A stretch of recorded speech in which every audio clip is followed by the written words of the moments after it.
Pour préparer le débarquement en Normandie, les Alliés élaborent plusieurs stratagèmes afin d'assurer le succès de cette opération cruciale pour la libération de l'Europe.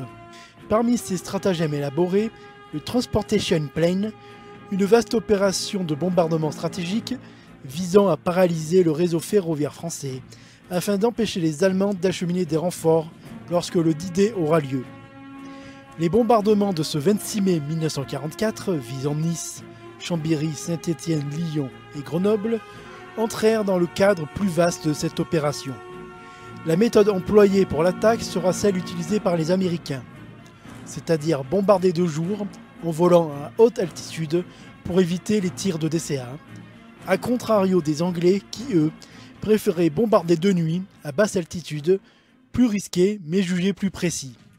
Le 26 mai 1944, entre 6h et 7h du matin, près de 900 bombardiers vont décoller du sud de l'Italie à destination du sud-est de la France.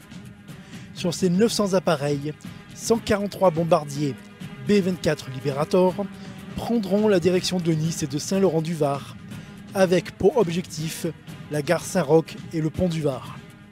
Après une dernière manœuvre au-dessus du Mercantour, les bombardiers entament leur approche finale par le nord de Nice. 3 groupes se dirigent en 3 vagues successives vers Nice et le 4e et dernier groupe se dirige sur Saint-Laurent-du-Var. Les sirènes d'alerte sont déclenchées à Nice. Il est 10h26 lorsque les B-24 larguent leurs bombes sur la gare Saint-Roch et les établissements Michel. La rotonde de la gare est touchée ainsi qu'une usine électrique proche et plusieurs dizaines de wagons de la SNCF. Mais 36 cheminots vont y trouver la mort. L'occupant nazi, par machiavélisme, va sonner la fin de l'alerte au moment même où arrive la deuxième vague. Des centaines de Niçois avaient déjà quitté les abris et se trouvaient dans les rues lorsque les 32 appareils de la seconde vague larguent leurs bombes à 10h28, touchant une nouvelle fois la gare Saint-Roch, mais aussi les quartiers de l'Abattoir, la route de Turin et de la République.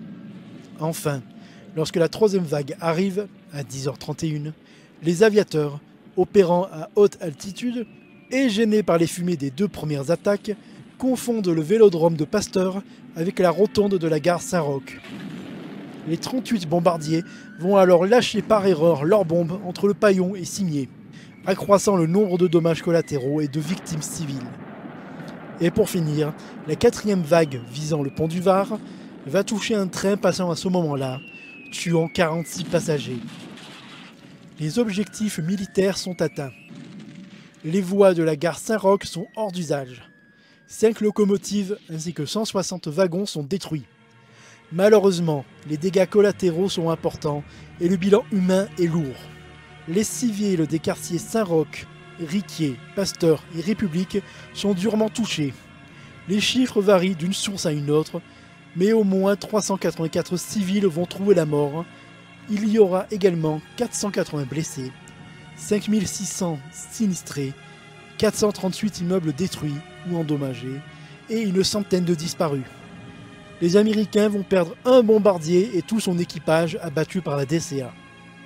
À Nice, l'occupant nazi, grandement responsable de ce carnage, en mettant fin à l'alerte trop tôt, va utiliser ce drame, comme le fera le régime de Vichy, dans sa propagande contre les Alliés.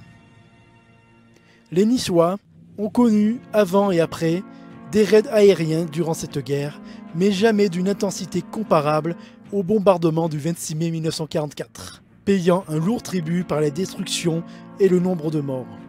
Ce bombardement va traumatiser les Niçois et sera un des événements marquants de l'histoire de Nice durant la Deuxième Guerre mondiale.